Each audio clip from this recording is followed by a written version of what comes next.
So let us begin by saying, first of all, that we, as an organisation, unequivocally condemn what's happened in Rotherham and what has happened in Telford and in some of these other places. It's abhorrent behaviour, we condemn it.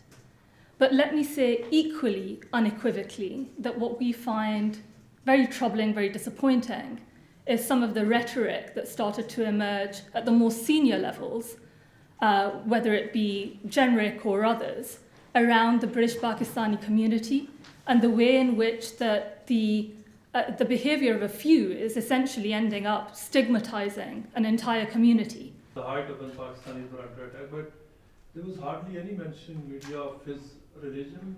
The data and the Home Office's own report from a few years ago has very clearly said there is no link that can be drawn, at least based on the evidence that we have at the minute or the data that we have at the minute, between ethnicity and the sorts of crimes that we're talking about in the context of sexual grooming, right? So these things are happening, and like I say, we condemn them unequivocally, but when they are taken out of context, they can have some very real and dangerous consequences for people. So yes, people are feeling unsafe off the back of that. When it was the terrorism thing, we've been facing the same thing.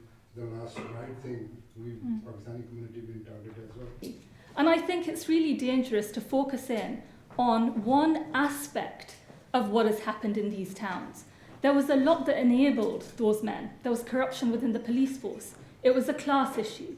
There are so many other factors that are part of this complex issue that's arisen. And so, if there needs to be another inquiry into it, then we're all for that. But I think picking out the ethnicity of these men, when to date there isn't any data to back up that link, based on the Home Office's own report, I do take issue with. Just endorse that. So how would we condemn? Our issue is not that the fact that there is this problem within certain pockets of the British Pakistani community is being talked about. It was wrong. It needs to be talked about.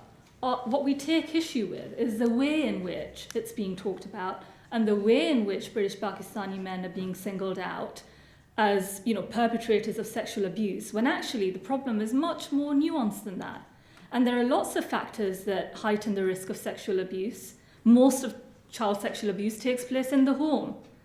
And there is a report that came out that had 20 recommendations that was, the objective of which was actually to help the victims. And yet we're not talking about the fact that none of those recommendations were actioned. What we're latching onto is that there was a pocket within a community and politicizing that to cause division and distraction. He stated first on our Twitter account.